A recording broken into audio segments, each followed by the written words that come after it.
నమస్తే అండి, welcome to Madhuri's kitchen. ఈరోజు చేపల ఫ్రై అండ్ పులుసు ఎలా చేసుకోవాలో ఈజీగా చూపిస్తాను. ముందుగా మనం 1 కిలో చేప తీసుకున్నాం అనుకోండి, అందులో ఫ్రైకి కొన్ని పీసులు ఉంటాయి కదా, పల్చని ముక్కలు, అవి ఫ్రైకి, మిగిలినవి పులుసు చేసుకోవాలి. ముందుగా దానికి సరిపడా ఫ్రైకి సరిపడా అవన్నీ తీసుకుని అన్నీ కట్ చేసుకుని పక్కన పెట్టుకోవాలి. చింతపండు నానపెట్టుకొని, గరం మసాలా 1 స్పూన్, పసుపు, ఉప్పు, కారం. ఇందులో ఫ్రై పీసులకి పల్చగా ఉన్న ముక్కలన్నీ ఫ్రై పీస్కి తీసుకుని అందులో చిటికెడు పసుపు, తగినంత కారం, అంటే 1/2 స్పూన్ కారం పడుతుందండి. నేను ఇది కిలో చేప కదా, 1 స్పూన్ కారం, 1/2 స్పూన్ గరం మసాలా, 1/2 స్పూన్ అల్లం వెల్లుల్లి పేస్ట్,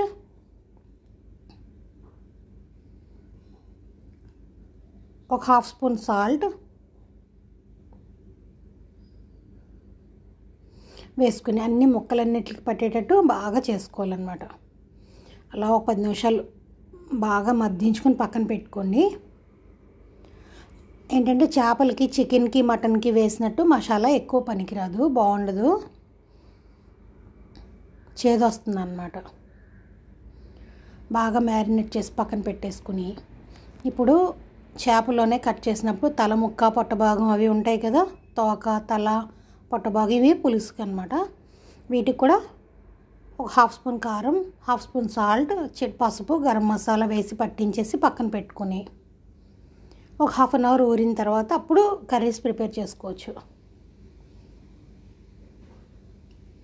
ఏ చేపనైనా మార్కెట్ నుంచి తీసుకొచ్చినప్పుడు ఉప్పు, పసుపు వేసి కడుక్కోవాలండి బాగా. ఇప్పుడు తగినంత ఆయిల్ వేసుకుని ఒక 4-5 స్పూన్స్, ఆయిల్ ఎక్కువే పడుతుందండి, 1 కప్పు ఆయిల్ పడుతుంది, వేసుకుని లో ఫ్లేమ్లో కాకుండా మీడియం ఫ్లేమ్లో చేప ముక్కల్ని ముందు బాగా వేయించి తీసుకోవాలి. హై ఫ్లేమ్ అయితే లోపల వరకు ఉడకదండి, మాడిపోతే పైన మసాలా అంతా మాడిపోతుంది అన్నమాట. 4 ముక్కలు వేసి వేయించి తీసుకోవాలి. మీడియం ఫ్లేమ్లో అలా వేయించి తీసేసుకోవాలి.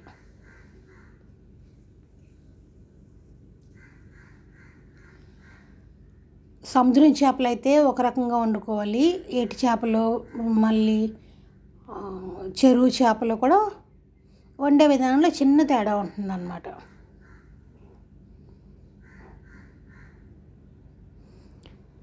ఏటి చేప, చెరువు చేపకి ఎక్కువ ఉప్పు, పసుపు వేసి బాగా తోమి కడగాలి. సముద్రం చేపకి అయితే అంత ఉప్పు అక్కర్లేదు, కానీ పాము కడుక్కోవాలి. మార్కెట్లో ఫిష్ కట్ చేయించి తీసుకొచ్చినా కూడా ఇంట్లో క్లీన్ చేసుకోవాలి, అప్పుడు ఈ నీచు వాసన పోతుందన్నమాట. ఈ ముక్కలన్నీ బాగా లో ఫ్లేమ్లో బాగా వేయించి తీసేసుకుని ఇలా పక్కన పెట్టుకున్నాం కదా. ఇప్పుడు అందులో కొంచెం ఆయిల్ తీసేసేయండి. తీసి కొద్దిగా ఉన్న ఆయిల్లో 1 స్పూన్ అల్లం వెల్లుల్లి కలిపిన ఉల్లిపాయ పేస్ట్, నచ్చితే పులుపు బాగా ఇష్టపడే వాళ్ళైతే 1 స్పూన్ టమాటో ప్యూరీ కానీ టమాటో గొజ్జు కానీ వేసుకోండి. వేసుకుని వేగిన తర్వాత దానికి సరిపడా, ఓన్లీ ఆ గొజ్జుకి సరిపడా మాత్రమే ఉప్పు, పసుపు, కారం వేసుకుని చిటికెడు గరం మసాలా, పచ్చివాసన పోయింది కదా, అప్పుడు ముందుగా వేయించి తీసి పక్కన పెట్టుకున్న ఈ ఫిష్ ముక్కలన్నీ కూడా వేసేసుకోండి. వేసుకుని నిదానంగా ఒకటి టర్న్ చేసుకుని కాస్త ఉన్న గొజ్జుని ఒక్కొక్క ముక్కకి అద్దేలాగా తిప్పుకోవాలి. అంటే ముక్కను పట్టుకుంటే చాలు అన్నమాట, మనకి ఇంక విడిగా అంటూ గ్రేవీ ఉండదు. తీసేసి ఆయిల్ మొత్తం చిమ్మి బయటకు వదిలే వరకు ఒక 5 నిమిషాలు వేయించేసుకు తీసేసుకోవటమే. ఇప్పుడు కొత్తిమీరతో మనం గార్నిష్ చేసుకోవచ్చు. కాస్త అడుగుని నల్లగా మాడింది ఇంక తీయొద్దండి, అది చేదు వస్తుంది. మనం ఎంత బాగా డీప్ ఫ్రై చేసినా అడుగుని చిన్నది మాడుతుంది అన్నమాట. తీసి సెపరేట్ చేసుకోండి. ఫ్రై రెడీ అయిపోయింది. డీప్ ఫ్రై వేరండి, ఇలా షాలో ఫ్రై వేరు. ఇప్పుడు చేపల పులుసు, ఈ తల భాగం, తోక భాగం, పొట్ట భాగం ఉంటాయి కదా, నానబెట్టి పక్కన పెట్టుకున్నాం కదా, వీటితో పులుసు చేసుకోవాలి. వీటికి కూడా అదే కడాయిలో టమోటా, పచ్చిమిరప, ఆవాలు, జీలకర్ర, మెంతులు కాస్త వేసుకోండి. అంటే ఒక పావు స్పూన్ సరిపోతాయి.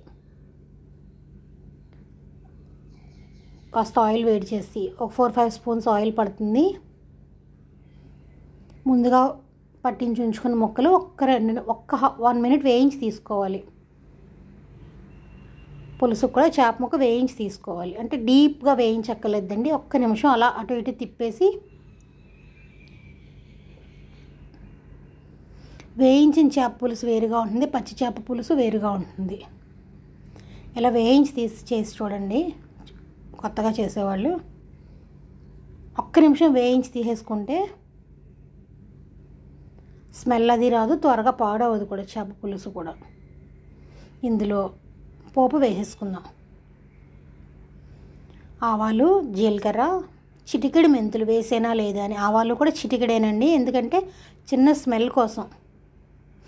బెంగాలీ వాళ్ళు అయితే ఓన్లీ ఆవ నూనెతో చేస్తారు చేప పులుసు. పచ్చిమిరపకాయలు, వెల్లుల్లి, కరివేపాకు. మా ఇంట్లో మేము ఎండుమిర్చి కూడా వేస్తామండి తాలింపులో.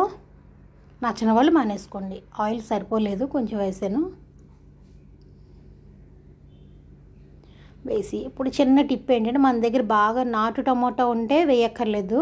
ఈ హైబ్రిడ్ టమోటా తర్వాత మనం ఎంత వేసినా ఉడకట్లేదు కాబట్టి ఈ తాలింపులోనే టమోటా వేస్తే టమోటా బాగా మెత్తగా మగ్గుతుందన్నమాట.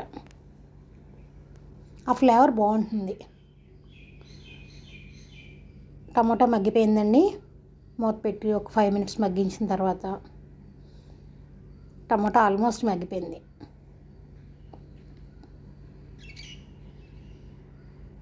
ఇప్పుడు ముందుగా సిద్ధం చేసుకున్న 2 ఆనియన్స్లో అల్లం, వెల్లుల్లి, మసాలా అన్నీ వేసుకోండి. మరి గ్రేవీ చిక్కగా కావాలి అంటే ఎక్కువ వేసుకోవచ్చు. మనకి ఎక్కువ ముక్కలు లేవు కాబట్టి 2 స్పూన్స్ సరిపోతుంది. పచ్చివాసన పోయే వరకు, నూనె పైకి చిమ్మే వరకు వేయించుకోవాలి. ఎప్పుడైతే నూనె పైకి చిమ్మి వాసన వస్తుందో అప్పుడు ముందుగా వేయించి తీసి పెట్టుకుని ముక్కలు కూడా వేసేసుకోండి. ఇలా వేసేసి కుదుపుకుంటూ కలుపుకోవాలి. మనం తీసుకున్న క్వాంటిటీకి చిన్న సైజు నిమ్మకాయ చింతపండు సరిపోతుంది. దాన్ని ముందుగా నానబెట్టి ఉంచుకున్నాం కదా, దాన్ని శుభ్రంగా రసం తీసి పక్కన పెట్టుకోవాలి.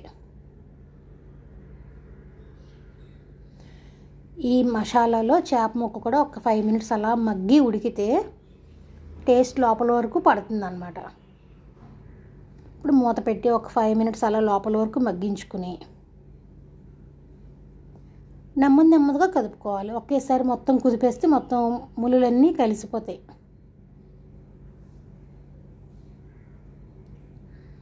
ఇప్పుడు మనకి ఎంత పులుసు కావాలో అది వేసుకోవాలి. మరీ పల్చగా బాగుండదు, అలాగని మరీ చిక్కగా కూడా బాగుండదు. నేను ఒక 1/2 లీటర్, 3/4 లీటర్ వరకు వేసాను రసం.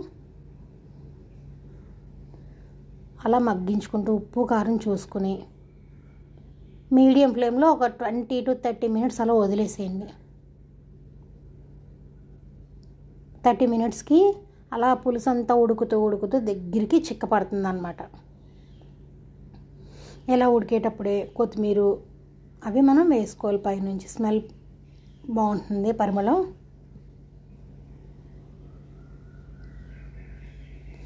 పులుసు కొద్దిగా 1 గ్లాసు వేసుకుని దించేసుకోవచ్చు, కానీ ఇలా ఎక్కువ వేసి దగ్గరగా మరిగిస్తే ఆ టేస్ట్ వేరుగా ఉంటుంది. ఒక 15-20 మినిట్స్ తర్వాత ఇలా వచ్చిందండి. ఇంకొక 10 నిమిషాలు కూడా దగ్గరికి మరిగించేసుకుంటే ఇలా చిక్కగా వస్తుంది. మీకు ఇంకా చిక్కగా కావాలి అంటే ఇంకా చిక్కగా కూడా మనం దింపుకోవచ్చు. అంతే అండి. 1 కేజీ చేపతో మన ఇంట్లో రకరకాలు చేసుకోవచ్చు.